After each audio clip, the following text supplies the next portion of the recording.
আসসালামু আলাইকুম সবাইকে, আশা করছি সবাই ভালো আছো। আজকে আমরা শিখব ঢাল নির্ণয় শিখব, সরলরেখার সমীকরণ নির্ণয় শিখব এবং একটা বিন্দু আরেকটা বিন্দুকে যখন ছেদ করে তখন কোন বিন্দুতে ছেদ করে এই জিনিসগুলো আজকে আমরা শিখব। তো দেখো, প্রথমত কি আছে যে ঢাল, আমাদের ফার্স্ট অফ অল ঢাল শিখতে হবে। এই ঢালটা আসলে কি? আমরা ধরো এই যে একটা আমরা কি অঙ্কন করলাম, একটা অক্ষরেখা অঙ্কন করলাম। এখন এর মধ্যে আমরা একটা সরলরেখা অঙ্কন করবো। দেখো এই যে একটা সরলরেখা অঙ্কন করলাম, ঠিক আছে?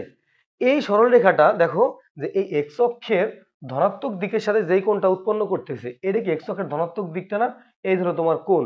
আর ঢালটা হলো কি, এই যে উপর থেকে নিচে দিকে যে ঢাল নামতেছে না, এইটাই হলো কি ঢাল। এখন এই ঢালটা আমরা কিভাবে বের করব? তো ঢালের বের করার আমাদের সব থেকে প্রথম যে পদ্ধতি আছে সেটা হলো, ধরো আমাদের সরলরেখার সমীকরণ কি, y is equal to m x plus হলো সি। এই যে ধরো একটা সরলরেখার সমীকরণ, এই সরলরেখার সমীকরণের মধ্যে এটা হলো একটা সরলরেখা তোমাকে যদি দেওয়া থাকে, একটা সমীকরণ দেওয়া থাকে, ওই সমীকরণ থেকে তুমি কিভাবে ঢাল বের করবা, এটা হলো এই পদ্ধতি। তো আমরা ঢালকে প্রকাশ করি হলো এম দিয়ে প্রকাশ করা হয় ঢালকে।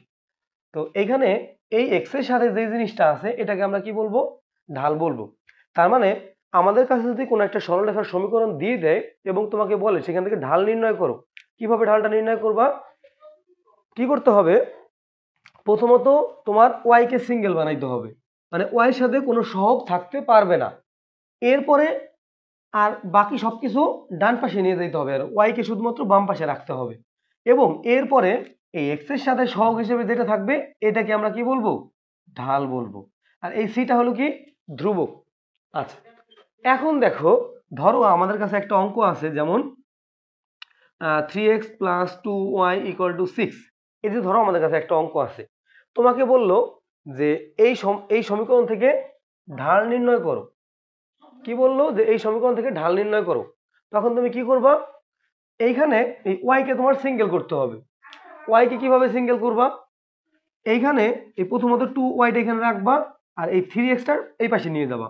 তো এই পাশে নিয়ে গেলে কি -3x হয়ে যায়, প্লাস কি 6 থাকে। এরপরে আবার তুমি কি করবা, যে ওয়াই এর সাথে কি 2 আছে, এই 2 তো রাখা যাবে না, কারণ এই ওয়াই কে কি করতে হবে, একদম ফ্রেশ রাখতে হবে। এই জন্য আমরা এই ওয়াই এর সাথে যে 2টা আছে, এই 2টা আমরা ডান পাশে নিয়ে যাব। এখানে 2 কি অবস্থায় আছে, গুণ অবস্থায় আছে। ডান পাশে যায় সেটা কি হয়ে যাবে, ভাগ হয়ে যাবে।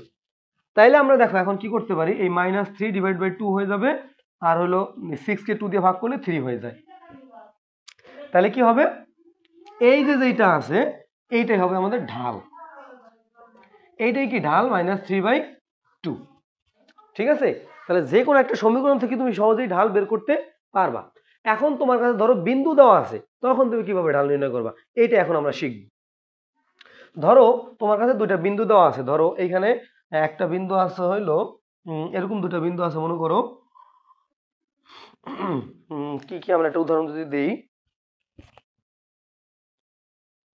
ধরো এর মান দেওয়া আছে হইলো 2,3 আর বির মান দেওয়া আছে 6,7। তো এখানে কি আছে, এখানে আছে হলো তোমার x1, y1, আর নিচে আছে হলো x2, y2।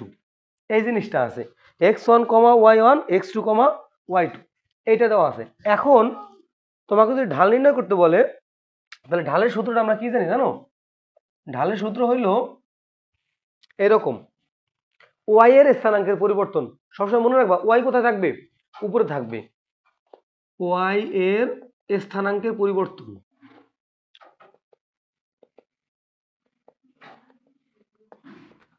সেম ভাবে নিচে কি হবে, এক্স এর স্থানাঙ্কের পরিবর্তন। কি হবে, ওয়াই এর স্থানাঙ্কের পরিবর্তন আর এক্স এর স্থানাঙ্কের পরিবর্তন। এখন কোন একটা কিছুর স্থানাঙ্কের পরিবর্তন কিভাবে করে, এইখানে আমাদের কি হয়েছে দেখো, এ থেকে বি তে গেছে, তাই না? এ আর বিটা নির্ণয় করব। তো ওয়াই 1 থেকে পরিবর্তন হয়ে কোথায় গেছে, ওয়াই 2 তে গেছে। সেম ভাবে এক্স 1 থেকে পরিবর্তন হয়ে কোথায় গেছে, এক্স 2 তে গেছে। তো এখন আমরা দেখতে পারবো যে ওয়াই এর স্থানাঙ্কের পরিবর্তনটা কি। পরিবর্তন মানে হলো, ধরো তোমার ওজন এখন ছিল, এখন ধরো 3 মাস আগে তোমার 30 কেজি ছিল, এখন আসে 40 কেজি। তো এখন এই যে ওজনের পরিবর্তনটা আমরা কিভাবে হিসাব করব, পরবর্তী থেকে আগেরটা বিয়োগ করব না? তো এই যে 40 মাইনাস হলো 30, তার মানে আগে লিখবা হলো পরেরটা, মানে এখন যেটা আছে মানে পরবর্তী যেটা তোমার 40 ওজন এখন, তাহলে এটা পরবর্তী। আর আগে তোমার কত ছিল 30, তাহলে আগেরটা তুমি পরে লিখতেছো। তো এখানে y1 আগে আর y2 কি পরে, তা আমরা এখান থেকে কি লিখবো y2 মাইনাস y1। সেম ভাবে নিচেও আমরা লিখবো x2 মাইনাস x1। ঠিক আছে। আচ্ছা, এখন ধরো তুমি চাইলা যে এখানে আমি এইভাবে লিখবো না, y1 আগে লিখবো y2 পরে লিখবো। তাহলে y1 তুমি যদি আগে লেখো আর y2 পরে লেখো, তাহলে নিচেও তোমার সেম কাজটাই করতে হবে, x1 আগে লিখতে হবে আর x2 পরে লিখতে হবে। কোনো সমস্যা নেই, কারণ এই উপরে তুমি যদি একটা মাইনাস আসে নিচেও মাইনাস আসে, তাহলে দুই ক্ষেত্রে কাটাকাটি চলে যাবে। পরিবর্তন করতে হলে দুটোই পরিবর্তন করতে হবে। তাহলে দেখো আমরা এখন এটা ঢালটা যদি নির্ণয় করি এখান থেকে সূত্র বসাইয়ে, দেখো y2 কত, এখানে y2 হলো 7 মাইনাস কত y1, y1 কত ছিল 3, এই যে। এবার x2 কত বলছে, x2 বলছে হলো 6 মাইনাস কত 2, তো এখান থেকে আসতে হলো 4 ডিভাইড বাই কত 3। তাহলে এটার আনসার কত, ঢাল হলো কি আমাদের, সরি এখানে ভুল হয়েছে, এখানে 4 হবে, 4/4 কত, ঢালের মান কত, ঢালের মান হলো 1 হইল। এখন আমি এটা বললাম না, মনে করো তুমি বললা যে ঢাল তুমি এইভাবে করবা না, তুমি এইভাবে করতে চাও, y1 minus m equal to y1 minus y2 divide by x1 minus x2। কোনো সমস্যা নেই আমার, y1 এখানে কত আছে 3, 3 মাইনাস 7 দাও, আর এখানে x1 কত আছে 2 মাইনাস কত 6 দাও। তাহলে উপরে কি আসবে -4, নিচেও কি -4, কাটাকাটি যায় কি থাকবে 1 থাকবে। তাহলে ঢালের কোনো পরিবর্তন হবে না। তার মানে আমরা সূত্র শিখলাম কোনটা, আমরা সূত্র শিখলাম হলো এই যে ঢালের সূত্র y2 মাইনাস y1 আর কি x2 মাইনাস x1।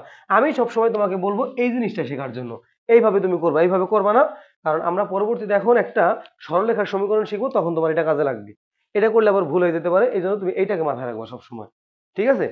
আচ্ছা, এখন আসো যে ঢালের আরেকটা সংজ্ঞা আছে, সেটা হলো তোমার যদি কোনো একটা কোণ দেওয়া থাকে, ঢাল মানে কি বলতো, ঢাল হলো সরল রেখাটা একটা এক্স অক্ষের ধনাত্মক দিকের সাথে যেই কোণটা উৎপন্ন করে তার পরিমাপই কি আমাদের ঢাল। তো তার পরিমাপ, তার ট্যানজেন্ট, তার সাথে যদি আমরা ট্যান নিয়ে আসি তাহলে সেটা ঢাল হয়ে যাবে। তাহলে সেটা কেমন দেখো, এটা হইলো এরকম যে m is equal to tan theta. আর এই থেটাটা কোন জায়গার বলতো, এই যে ধর আমি যেটা অঙ্কন করছি না, এক্স অক্ষের ধনাত্মক দিকের সাথে যেই কোণটা উৎপন্ন করছে, এই থেটাটা হলো এই যে এই থেটাটা। ঠিক আছে, এক্স অক্ষের ধনাত্মক দিকের সাথে, আর এই এম হলো কি ঢাল। এখন তোমাকে যদি বলে দেয় কোন একটা ঢাল, তোমাকে বলে দিল যে, বললো যে কোন একটা সরলরেখার ঢাল হলো এম, এম এর মান তোমাকে বলে দিল যে ঢাল হলো কত 1 বলে দিল। তো তোমাকে বললো যে এখান থেকে এক্স রেখাটি এক্স অক্ষের ধনাত্মক দিকের সাথে কত ডিগ্রি কোণ উৎপন্ন করলো, তখন তুমি কিভাবে বের করবা।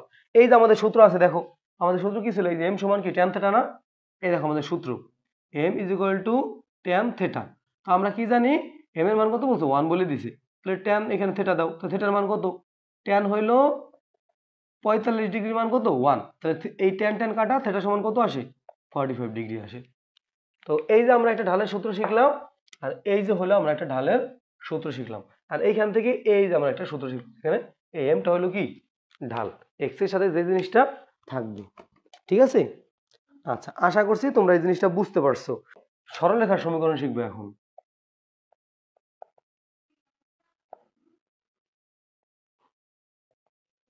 ঠিক আছে, সরলরেখার সমীকরণ আমরা এখন শিখব। তো সরলরেখার সমীকরণের একটা জিনিস হলো যে এখন তোমাকে যে কোনো প্রশ্ন দিতে পারে যে দুইটা বিন্দু দিয়ে ঢাল নির্ণয় করো, তো তুমি এখন ঢাল নির্ণয় করতে পারবা, কোনো সমস্যা নাই।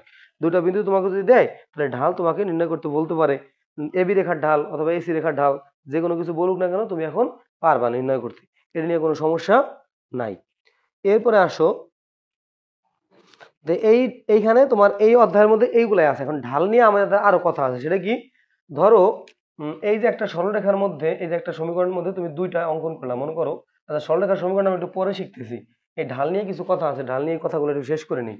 এটা হলো 11.3 কথাবার্তা, এগুলো একটু কমপ্লিট করে নিই, তারপর শিখাই দিছি। সরলরেখার সমীকরণটা একটু পরে শিখাই। দেখো ঢাল হইলো, ধরো এই যে একটা সমীকরণ, একটা সরলরেখা আছে, ধরো এটা হলো এ আর এটা হলো বি, তাহলে এখানে একটা বিন্দু আছে, এখানেও কি একটা বিন্দু আছে। আবার ধরো আমি আরেকটা রেখা নিলাম, এখানে নিলাম হলো মনে করো সি আর হলো ডি, আর এইখানে মনে করো আমি আরেকটা বিন্দু নিলাম হলো পি। এখন যদি এইখানে এ আর বি কি, এখানে কি কি আছে দেখো তো, এ পি আর হলো পি বি, এই দুটো কি সমরেখ না, এই দুটো কি সমরেখ। সমরেখ মানে কি, সমরেখ মানে হলো একই রেখার মানে এই যে আমি যেখানে লিখছি যে এপি আর পিবি এই দুটো কি একই রেখা, এই দুটো কি একই রেখা। দেখছো এই এপি আর পিবি কি একই রেখা না? তো এই ক্ষেত্রে কি হবে জানো, এই এপি এর ঢাল, এই এপি এর ঢাল সমান কি হবে জানো, এই পিবি এর ঢাল। তো তোমাকে যদি কোনো কিছু বলে দেয় যে এখানে তোমাকে ধরো এ বিন্দুর স্থানাঙ্ক দিয়ে দিল, পি বিন্দুর স্থানাঙ্ক দিয়ে দিল আর বি বিন্দুর স্থানাঙ্ক দিয়ে দিল, দিয়ে বলল যে এখানে এ পি এবং পিবি দুইটি সমরেখ, তাহলে প্রমাণ করো এইটা, এটা সমান কত, এটা সমান কত। অথবা ধরো তোমার এখানে সবকিছু মান দিয়ে দিল, এখানে একটা এক্স দিয়ে দিল, বা ধরো এখানে একটা এ দিয়ে দিল, যাই কিছু দিয়ে দেখ না কেন, তোমাকে বললো যে এখানে এবিসি যদি এমন হয় বিন্দু তিনটা সমরেখ বলবে, সরি এখানে তোমাকে বলবে বিন্দু তিনটা সমরেখ। বিন্দু তিনটা সমরেখ মানে হলো এই তিনটা বিন্দু একটা সরলরেখার উপর অবস্থিত।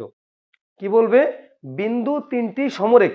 বিন্দু তিনটি সমরেখ মানে হলো এই বিন্দু তিনটা একটা রেখার উপরে অবস্থিত, অন্য কোনো রেখার উপরে সেই বিন্দুটা কি নাই। তাহলে এই বিন্দু দিয়া আমাদের ধরো এ পি আর বি তোমাকে বলে দিল, তার মানে এপি বি যদি তোমাকে সমরেখের কথা বলে তাহলে তুমি কি কি লিখতে পারো, এইভাবে লিখতে পারো সমীকরণ এপি, এপি এর ঢাল, এপি এর ঢাল সমান হইল বিপি এর ঢাল। এইটা লেখা সব থেকে ভালো হবে বেশি, কিন্তু তুমি আরো লিখতে পারো, কোনো সমস্যা নাই।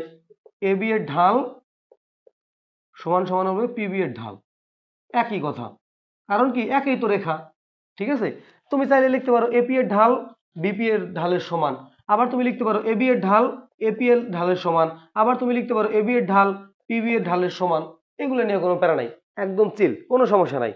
এইভাবে লিখতে পারো, এইভাবে লিখতে পারো, আবার তুমি চাইলে এটাও লিখতে পারো যে এবি এর ঢাল, এবি এর ঢাল সমান তুমি লিখতে পারো এপি এর ঢাল, এদের কি হবে সমান হবে। তার মানে এটি কি একটা সমীকরণ। ঠিক আছে, তোমাকে যদি আবার যদি তোমাকে অনেক সময় বলবে যে প্রমাণ করো এবিসি, এবিসি সমরেখ, এটা কি করতে বলবে, প্রমাণ করতে বলবে, প্রমাণ। তোমাকে যদি এই এ পি বি যদি সমরেখ এটা যদি প্রমাণও করতে বলে, তাও তুমি এই তিনটা পদ্ধতি অ্যাপ্লাই করবা। মানে এই তিনটা পদ্ধতি বলতে এপি এর ঢাল বের করবা, আবার বিপি এর ঢাল বের করবা, দুটো কি হবে সমান হয়ে যাবে। যদি সমান হয় তাহলে এরা সমরেখ, আর যদি সমান না হয় তাহলে সমরেখ না। তাহলে এই ক্ষেত্রেও তুমি এইভাবে বের করতে পারো। আরেকটা জিনিস আছে, সেটা মধ্যে এখানে একটু তাকাই দেখো, এখানে এবি আছে আর সিডি আছে, এই দুটো কি সমান্তরাল দেখা যাচ্ছে না? যদি এবি ও সিডি সমান্তরাল হয়, কি হবে সমান্তরাল হয়, সুতরাং কি জানো, এপি এবি এর ঢাল সমান হইল সিডি এর ঢাল। ঠিক আছে, এই এবি এর ঢাল, এবি এর ঢাল আর সিডি এর ঢাল কি হবে সমান হবে। কেন, যদি এটা সমান্তরাল হয় তাহলে ঢাল সমান হয়। কেন ঢাল সমান হবে বলো তো, দেখি তোমাকে আমি একটু আগে শিখাইছিলাম যে ঢাল নির্ণয় করতে হয় কেমন, এম সমান হলো ট্যান থিটা, মানে এই থিটাটা হলো কোন জায়গায় আছে, এই জায়গায়, এই জায়গায় আছে। তার মানে একটা সরলরেখা এক্স অক্ষের ধনাত্মক দিকের সাথে যেই কোণটা উৎপন্ন করে, এই সরলরেখাটা এই এক্স অক্ষের ধনাত্মক দিক, এটা হলো ঋণাত্মক দিক, এটা হলো ধনাত্মক দিক। একটা সরলরেখা এক্স অক্ষের ধনাত্মক দিকের সাথে যেই কোণটা উৎপন্ন করে তার ট্যানজেন্টই হলো কি ঢাল। তার মানে এই থিটার সাথে আমরা কি ট্যান যোগ করে দিলে সেটা ঢাল হয়ে গেল। তো একটা জিনিস তুমি খেয়াল করো, ট্যানের মান তো ট্যানই থাকবে। এইখানে যেই কোণটা আছে দেখো, যদি সমান্তরাল হয় তাহলে এই যে যেই কোণটা আর এই যে যেই কোণটা, এই দুটো কি অনুরূপ কোণ না? হ্যাঁ, এই যে একটা তুমি অঙ্কন করো এইভাবে, যদি দুটো সমান্তরাল রেখা দাও, এটা হোক সমান্তরাল, তাহলে কি হবে এই কোণ আর এই কোণ কি অনুরূপ কোণের কারণে কি এই দুটো সমান হয়ে যাবে না? তাহলে তুমি যদি এই কোণ যদি এখানে বসাই দাও তাহলে যেই মানটা আসবে, এই কোণ তুমি যদি এখানে বসাও এই সেম মান আসবে না? তার মানে আমাদের এই সরলরেখার ঢাল যা হবে এই সরলরেখার ঢাল কি হবে তাই হবে। এবং এইটার ঢাল আর এটার ঢাল যদি সমান হয় তাহলেই এই এবি আর সিডি কি হবে সমান্তরাল হবে। তাহলে এটা আমরা বুঝতে পারলাম। এরপরে তোমাকে যদি মনে করো অনেক সময় প্রশ্ন আসবে যে এই এই সরলরেখার ঢাল যদি এত হয় তাহলে এই সরলরেখাটি ওয়াই অক্ষের সাথে কত ডিগ্রি কোণ উৎপন্ন করে সেটা দেখাও। কি বলছে, এই সরলরেখাটা ওয়াই অক্ষের সাথে কত ডিগ্রি কোণ উৎপন্ন করলো ওই জিনিসটা তোমাকে দেখাইতে বলছে। তাহলে দেখো এইখানে আমরা যদি এই সরলরেখাটার কথা বলা হয় তাহলে তুমি প্রথমে এই কোণটা বের করবা। কিভাবে বের করবা, তোমার কাছে যদি ঢাল জানা থাকে তাহলে তুমি অবশ্যই এই কোণটা বের করতে পারবা। আচ্ছা, তাহলে আমাদের কার সাথে বের করতে বলছে, ওয়াই অক্ষের সাথে বের করতে বলছে। তাহলে এইটা হলো আমাদের এক্স অক্ষের সাথে কোণ আর এইটা হলো ওয়াই অক্ষের সাথে কোণ। তাহলে আমরা জানি একটা ত্রিভুজের তিনটা কোণের সমষ্টি 180 ডিগ্রি। তো এই কোণ তুমি জানা ফেললা এটা কি থিটা, আর এটা কত 90 ডিগ্রি। তো থিটা প্লাস 90 ডিগ্রি টোটালটা কত 180। তাহলে এই কোণটা কত হবে 180 থেকে 90 বিয়োগ করবা আর থিটা বিয়োগ করে দিবা। এই আনসারটাই হবে কি আমাদের ওয়াই অক্ষের সাথে কোণ। ঠিক আছে, ওয়াই অক্ষের সাথে কত ডিগ্রি কোণ উৎপন্ন করলে এটা কোথায় হবে? এই কোণটা হবে, মানে এই জায়গায় যে কোণটা হবে এইটাই হবে ওয়াই অক্ষের সাথে কোণ। বুঝতে পারছো? এখন আমরা শিখবো সরলরেখার সমীকরণ শিখবো। তো ঢাল শিখছি, ঢাল থেকে আমরা সরলরেখার সমীকরণটা শিখে ফেলবো। ঠিক আছে, দেখো ধরো আমরা এখন সরলরেখার সমীকরণ শিখবো।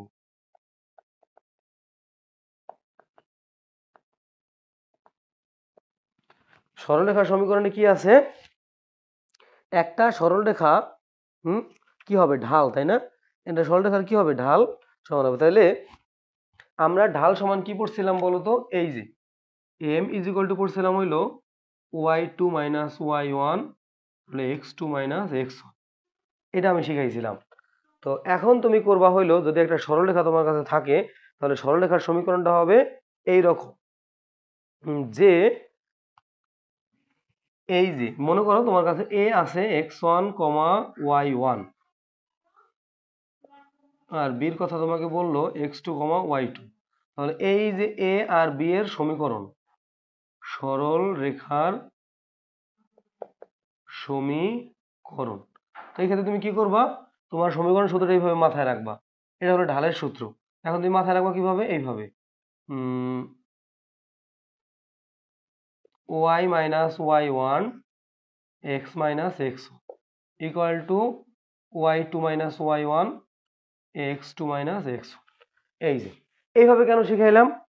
কারণটা হইলো, এদিকে একটু তাকাই দেখো যে এই জায়গায় আমাদের একই জিনিস আছে, এই জায়গায় y1 আছে, এইখানেও y1 আছে, মাইনাস y1, এখানেও x1 আছে, এখানেও কি আমাদের মাইনাস x1 জিনিসটা কি আছে। তার মানে এইটা যদি আমরা আরো তুমি করতে পারো, কোনো সমস্যা নাই। এখানে তুমি y মাইনাস y2 লিখতে পারো, x মাইনাস x2 লিখতে পারো, কোনো সমস্যা নাই। তাহলে তুমি এইখানেও কি লিখতে পারবা? y1 minus y2 x1 minus x2, একই জিনিস আসবে, কোনো চেঞ্জ হবে না, কিচ্ছু চেঞ্জ হবে না, কোনো কিচ্ছু কি হবে না, চেঞ্জ হবে না। তুমি চাইলে এখানে y মাইনাস y2 দিতে পারো, x মাইনাস x2 দিতে পারো, একই জিনিস। কিন্তু তুমি যেহেতু ঢাল আমরা এইভাবে শিখছি, এখানে মাইনাস y1, তো এখানে তুমি মাইনাস y1টা শিখবা। তাহলে মানগুলো বসাইতেও কোনো কি হবে না, সমস্যা হবে না। সিকিউ করাবো আগামীকালকে, আজকে বেসিক পুরো কমপ্লিট করে দিবো, আগামীকালকে সিকিউ করাবো। ঠিক আছে, আবার এখন দেখো এইখান থেকে আমরা একটা কাজ করতে পারি। কি আছে? y minus y1 divided by x minus x1 আছে। তাইলে এখন তুমি দেখো যে এই জিনিসটাকে আমরা কি করতে পারি? এই পুরো জিনিসটাকে আমরা এটার পরিবর্তে আমরা কি ধরতে পারি? m ধরতে পারি। তার মানে এটার পরিবর্তে আমরা এখানে m লিখে দিলাম। m লিখলে কি হবে? m লিখলে দেখো তোমাকে অনেক সময় প্রশ্ন করবে যে একটা বিন্দু দেওয়া আছে এবং রেখাটির ঢাল। তোমাকে কি প্রশ্ন করবে? তোমাকে প্রশ্ন করবে যে এ বিন্দু দিয়ে এ বিন্দুগামী একটা সরল রেখা। কোন বিন্দুগামী?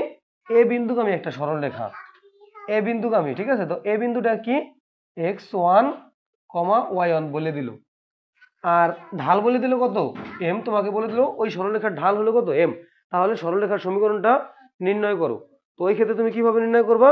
এই যে এইভাবে নির্ণয় করবা। দেখো এই যে এই সূত্র দিয়ে, এখানে তো m এর মান আমরা বসাই দিলাম। m আমাদের এই ক্ষেত্রে হয় কি, mটাকে আলাদা করে আবার বের করতে হয়, কিন্তু এই ক্ষেত্রে আর m তো তোমার দেওয়াই আছে, m আলাদা করে বের করা লাগবে না। তো এই যে হলে একটা সূত্র গেল, আর এইখান থেকে আরেকটা, এটা দেখো এখানে আমরা কি লিখতে পারি? y minus y1 equal to m দিয়া x মাইনাস x1। তাহলে তোমাকে যদি বলে যে একটা সরলরেখার সমীকরণ নির্ণয় করো, এই যে এই মানে এত এ বিন্দুগামী এবং m ঢাল বিশিষ্ট সরলরেখার সমীকরণ নির্ণয় করো, তাহলে তুমি জাস্ট এইখানে এই যে x1 যেটা আছে এখানে বসাই দিবা, y1 যেটা আছে এখানে বসাই দিবা, আর এই xy থাকবে, আর m এর মান তো তোমাকে বলেই দিছে, ওই m এর মানটা এখানে বসাই দিবা, তাইলে হয়ে যাবে। ঠিক আছে, কথা বলো না, কথা বলো। তো এই গেল আমাদের টোটাল যে কনসেপ্টটা আছে, সরলরেখার সমীকরণের যে কনসেপ্ট আছে, এই সরলরেখার সমীকরণের কনসেপ্টটা আমাদের গেল। ঠিক আছে, এখন তুমি চাইলে অন্য কিছু করতে পারো, আরো কিছু আমরা শিখবো। তো সরলরেখার সমীকরণের কনসেপ্টটা তো তোমরা ক্লিয়ার হয়ে গেছো। এটা হলো আমাদের ঢাল, সরলরেখার সমীকরণের সূত্র। আর এটা হলো তোমাকে যদি একটা ঢাল দিয়ে দেয় আর যদি একটা বিন্দু দিয়ে দেয়, যদি তোমাকে বলে যে সরলরেখার সমীকরণ নির্ণয় করো, তখন তুমি এই সূত্রটা ব্যবহার করবা। আর তোমাকে যদি দুইটা বিন্দু দিয়ে বলে, তখন তুমি এই সূত্রটা ব্যবহার করবা। ঠিক আছে, আচ্ছা দেখো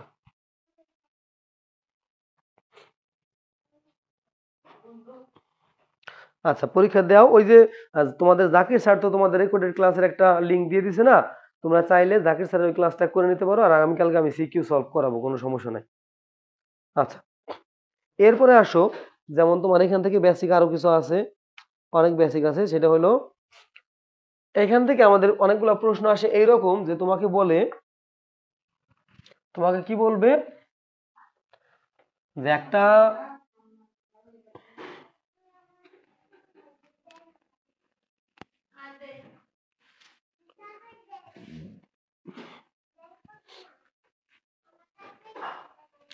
এইভাবে আসে, ধরো এই যে এইখান থেকে একটা অক্ষ আছে, এখন তোমাকে জিজ্ঞেস করলো যে এইখান থেকে তুমি কি করো, এরকম একটা সরলরেখা আছে, মনে করো এটা হলো এ বিন্দু, এটা হলো বি বিন্দু। তোমাকে বললো এই এ বি রেখাটা, এই রেখার মনে করো তোমাকে সমীকরণ দিয়ে দিল, ধরো এই যে একটা সমীকরণ দিয়ে দিল, ঠিক আছে, এই যে মনে করো একটা সমীকরণ তোমাকে দিয়ে দিল y equal to 3x plus হলো 3, y equal to 3x plus 3 কে একটা সমীকরণ তোমাকে কি দিয়ে দিছে। এখন তোমাকে বলা হয়েছে যে এটা আবার পি বিন্দু দিয়ে অতিক্রম করে, কি বিন্দু দিয়ে অতিক্রম করবে, পি বিন্দু দিয়ে অতিক্রম করে। দেখো এই সরলরেখাটা পি বিন্দু দিয়ে অতিক্রম করে, মানে পি হলো t,3। এখন তোমাকে প্রথমে বলছে টির মান নির্ণয় করতে, কি বের করতে বলছে, টির মান নির্ণয় করতে বলছে। তার মানে এই সরলরেখার একটা বিন্দু হলো পি, তো এই পি ধরো এখানকার একটা বিন্দু, যদি এই পি যদি এই ওয়াই সরলরেখার একটা বিন্দু হয়, তাহলে অবশ্যই এই পি বিন্দু দিয়ে এটা কি হবে, সিদ্ধ হবে, ঠিক আছে। তো এইখান থেকে আমরা কার মানটা বের করতে পারবো, এই টি কার এক্স এর মান দেওয়া আছে আর ওয়াই এর মান দেওয়া আছে, তাহলে দেখো আমরা মানটা বের করে ফেলি। তো এইখান থেকে বলা আছে যে এই সরলরেখাটা হলো এত বিন্দুগামী, এত বিন্দুগামী হলে কি ও ওর উপরে কখন স্থাপন হবে, যখন এই এই মান দুটো দিয়ে এটা সিদ্ধ হবে তখন কি হবে। তার মানে আমরা এখন এই মানগুলো বসাই দিই। এই ওয়াই এর মান কত 3 দেওয়া আছে, মাইনাস 3 ইন্টু সমান 3 ইন্টু কত এক্স এর মান টি দেওয়া আছে, প্লাস হলো কত 3। তাহলে এখন দেখো এই টি এর 3 এর সাথে কি হয়ে যায়, 0 হয়ে যায়, আর বিয়োগ করলে দেখো 3 minus 3 equal to 3 into T. তাহলে এখান থেকে দেখো যে 3t সমান কত আসে 0, তাহলে টি সমান কত আসবে 0 আসবে, তাহলে টির মান কত 0। সরি এখানে ভুল লিখছি আমি একটু, হ্যাঁ এখানে হবে হলো টি ডিভাইড বাই 4 হবে, এখানে 4 হবে, এটা লিখলেও হইলো, কোনো সমস্যা নাই, এখানে 4 লিখে দিই আমি। এটা এই পাশে যায় কি হয়ে যাবে, 1 হয়ে যাবে, 1 ডিভাইড বাই কি 1 ডিভাইড বাই 3। তাহলে টির মান কত পাইলাম আমরা, টির মানটা পাইলাম হইলো 1 ডিভাইড বাই 3 পাইলাম। আচ্ছা, মেইন কথা এটা না, এটা হলো আমাদের একটা পার্ট, একটা অঙ্কের একটা পার্ট। তো আমি যেটা তোমাকে শিখাইতে চাইছিলাম সেটা হইলো এই সমীকরণ কত বলছে এখানে, সমীকরণ তোমাকে বলছে y is equal two 3x plus 3, এই যে একটা সমীকরণ বলে দিল। এখন তোমাকে বলছে যে এই সমীকরণটা x এবং y অক্ষকে যেই বিন্দুতে ছেদ করে তার সমীকরণ নির্ণয় করো, তার স্থানাঙ্ক নির্ণয় করতে বলছে, ঠিক আছে। কি বলছে, এই সরলরেখাটা x অক্ষ এবং y অক্ষকে যেই দুইটি বিন্দুতে ছেদ করে তার স্থানাঙ্ক নির্ণয় করো। তাহলে এই যে যে রেখাটা এবি রেখাটা, এবি রেখাটা কি কি করছে বলতো, এই এবি রেখাটা আমাদের এই বিন্দুতে ছেদ করছে ওয়াই অক্ষকে, আর এই বিন্দুতে ছেদ করছে হলো এক্স অক্ষকে। তাইলে তুমি একটা জিনিস চিন্তা করো যে এইখানে আমাদের কি হয়েছে কাহিনীটা, এটাকে আমরা পি ধরলাম, এটাকে আমরা মনে করো কিউ ধরলাম, ঠিক আছে। তো এটাকে যদি আমরা পি ধরি আর এটাকে যদি আমরা কিউ ধরি, তাহলে এই কিউ বিন্দুতে একটা জিনিস খেয়াল করো যে আমরা যদি এই কিউ বিন্দুতে যাইতে চাই তাহলে কি করতে হবে, আমাদের ডান দিকে যাওয়া যাবে না, বাম দিকেও যাওয়া যাবে না। তারপরে ডান দিকেও যদি না যাই, বাম দিকেও যদি না যাই, কারণ আমরা যখন একটা মানে স্থানাঙ্ক বসাই তখন কি করি, প্রথমে এক্স এর মানটা স্থাপন করি। প্রথমত আমরা কার মানটা স্থাপন করি, এক্স এর মানটা। তো এই যে এক্স কমা ওয়াই থাকে, আমরা কি করি, প্রথমে এক্স এর মানের দিক বসাই, তারপর ওয়াই মানের দিক বসাই বা নিচের দিক বসাই, বা এক্স এর মানের দিক বসাই বা এই দিক বসাই। তো এখানে যেহেতু আমাদের এই বিন্দুতে যাইতে হবে, তাহলে আমরা এই দিকেও যাইতে পারবো না, এই দিকেও যাইতে পারবো না, তার মানে এক্স এর মান কত 0। তো এক্স এর মান আমাদের 0 ধরে এই উপর পর্যন্ত কি যাইতে হবে, তাহলে আমরা এক্স এর মান 0 পাই গেলাম। তো এই সমীকরণটা যেহেতু এদিক দিয়ে গেছে, মানে এই বিন্দুটা কি এই জায়গায় যেমন এই পি বিন্দুগামী হয়েছিল, পি বিন্দু এটাকে সিদ্ধ করছিল, এইরকম ভাবে এই কিউ বিন্দু কি করবে, এই পুরো সমীকরণটাকে সিদ্ধ করবে, এই কিউ বিন্দু কি করবে, এই পুরো সমীকরণটাকে সিদ্ধ করবে। তার মানে এই জায়গায় আমাদের ধরো এক্স এর মান হলো 0 আর ওয়াই এর কিছু একটা মান আছে, এই কারণে আমরা এখন কি করব, এখানে এক্স এর মানটা 0 বসাই দিব, দেখি ওয়াই এর মান কত আসে। সুতরাং y equal to 3 into 0 plus 3, মানে ওয়াই মান কত 3, তাহলে এটা কি হবে 0,3। তাহলে এই কিউ বিন্দুর স্থানাঙ্ক হবে আমাদের 0,3। ঠিক আছে। আচ্ছা, এরপরে আবার আসো আরেকটা পি বিন্দুর ক্ষেত্রে। দেখো এই পি বিন্দুর ক্ষেত্রে কি হবে, এই পি বিন্দুতে আমাদের যদি এইখান থেকে আমরা এই বিন্দুতে আসতে চাই তাহলে কি করব, এক্স এর ঋণাত্মক আসবে, তার মানে এক্স এর একটা মান থাকবে, অবশ্যই কি থাকবে, এক্স এর একটা মান থাকবে।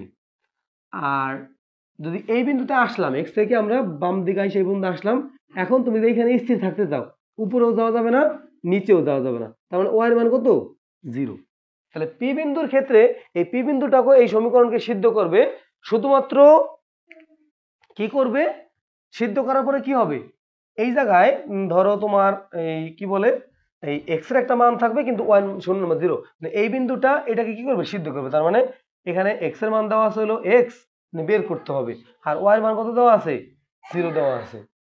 তো এখন আমরা এখানে কি করব, y equal to 3x plus 3, এখানে আমরা y এর মানটা 0 বসাই দিব, 3 ইন্টু এক্স প্লাস হলো কত 3, তো এই 3 আমরা এই পাশে বিয়োগ করে দিব। তো এই দেখো যে 3x প্লাস হলো এই ইকুয়াল টু হলো কি -3, মানে এই 3 এর পেছনে বিয়োগ হয়ে যাবে, x ইকুয়াল টু -3/3 কত -1, তাহলে এটার মান কত আসতেছে -1,0।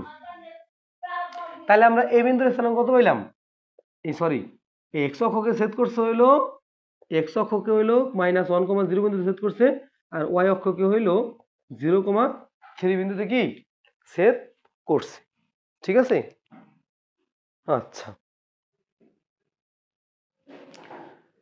তো আমাদের যদি এরকম করে, যদি করে ফেলে তাহলে দেখো এটা আমরা পড়লাম। এখন এটা কিন্তু আমরা শর্টকাটে বের করতে পারি, আরেকটা পদ্ধতি আছে, সেই পদ্ধতি দেখবা, সেই পদ্ধতি হলো এইখানে তাকাও, যে এই যে একটু তাকাও এখানে ওয়াই প্লাস কত আছে 3x প্লাস 3 না, তো এইখান থেকে আমরা বের করতে পারি এটাকে, সেটা কেমন, এই ওয়াই মাইনাস 3x আর ইকুয়াল টু কত 3।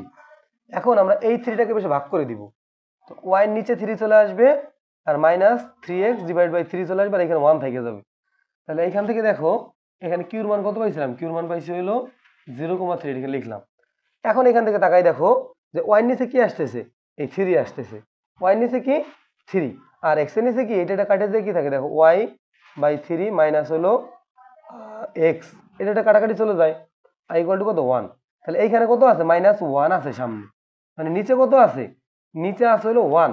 তার মানে ওয়াই অক্ষকে ছেদ করবে হইলো, ওয়াই অক্ষকে ছেদ করবে হলো 0,3 বিন্দুতে, আর এক্স অক্ষকে ছেদ করবে হলো -1 আছে, কি আছে -1, এখানে প্লাস দিলে এখানে কি মাইনাস হয়ে যায়, এখানে কি হবে তাহলে -1,0 বিন্দুতে ছেদ করবে।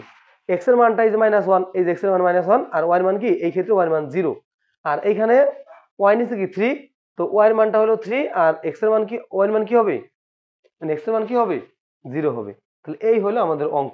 ঠিক আছে,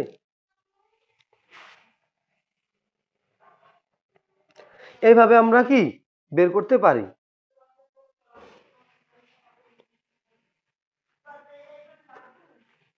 এইভাবে আমরা এখন কি অঙ্কগুলা বের করতে পারি একদম সরাসরি। ঠিক আছে, এই হলো আমাদের এই চ্যাপ্টারের বেসিকটা আমরা আলোচনা করে ফেললাম। তো এরপরে দেখো যে অধ্যায় আমাদের এই অঙ্কগুলো এখন আছে, যে কোনো অঙ্কের ক্ষেত্রে তোমার এইভাবে আসবে। আর অনুশীলনীতে আমাদের কিছু অঙ্ক আছে যে একটা বিন্দু এদিক দিয়ে যায় ওদিক দিয়ে যায়, তাহলে তার ঢাল নির্ণয় করো, এই করো ওই করো, এগুলা কিন্তু খুবই ইজি একটা জিনিস।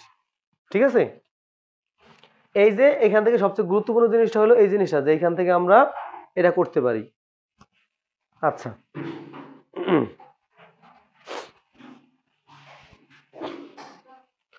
তো আশা করছি তোমাদের এখানে আর কোনো সমস্যা হবে না, একদম পুরো বেসিকটা কিন্তু আমরা ক্লিয়ার করে দিলাম। আমি বলতেছি এখানে কি হয়েছিল কাহিনী, আমাদের বলছে হইলো যে এই যে এবি যে একটা রেখা তোমাকে বলে দিছে, এই এবি রেখাটা বলে দিছে, আগে কমেন্ট করো না পরে করো, এই এবি রেখাটা যে তোমাকে বলে দিছে, এই এবি রেখাটা, এই এবি রেখা তোমাকে বলছে যে এবি রেখা এক্স অক্ষ এবং ওয়াই অক্ষকে যে বিন্দুতে ছেদ করো তার স্থানাঙ্ক নির্ণয় করতে বলছে। আবার তোমাকে বলতে পারে যে এই স্থানাঙ্ক দিয়ে সমীকরণ নির্ণয় করো, ওই সমীকরণ অবশ্য সেটার মতোই হবে। তারপরে দেখো তোমাকে যেহেতু বলছে যে এই অক্ষকে মানে যে বিন্দুতে ছেদ করে ওই বিন্দু দুটো তোমাকে বের করতে বলছে, তো তুমি কি করবে এখন, দেখো তুমি জাস্ট কি করলা, এইটা কোন বিন্দুতে, এই বিন্দুতে ছেদ করতেছে, তাই না? তাহলে এই বিন্দুর স্থানাঙ্ক লাগবে আর এই বিন্দুর স্থানাঙ্ক লাগবে। আর এই বিন্দুতে তুমি যদি যাইতে চাও তাহলে তোমার এইখান থেকে যাইতে হবে, এদিকেও যাওয়া যাবে না, এদিকেও যাওয়া যাবে না। তারপরে এটার মান কত? 0। এক্স এর মান কত? 0। তো এইখানে আমরা এক্স এর মানটাকে 0 বসাই ওয়াই এর মানটা পাই গেছি কত? 3। আবার সেম ভাবে তুমি যদি এইখানে যাইতে চাও এক্স এর মান দিয়ে এই পাশে তুমি চলে আসলা, এখন উপরে ওঠা যাবে না, নিচে ওঠা যাবে না, তার মানে ওয়াই এর মান 0। তো তুমি কি করলা, এই সমীকরণটায় এই সমীকরণটাতে ওয়াই এর মান 0 বসাইয়া এক্স এর মানটা বের করে ফেললাম -1। আর এটার শর্টকাট, এটা তাহলে কি হইলো -1,0। আর এটা শর্টকাটটা কি? শর্টকাট হইলো তুমি এই যে সমীকরণটা লিখলা আর সবকিছু এক পাশে নিয়ে আসবা, এরপরে এই পাশে যা থাকবে এখানে 1 বানাই দিবা। যদি 1 বানাইতে চাও যা থাকবে সেটা কি এই পাশে এনে ভাগ করে দিতে হবে।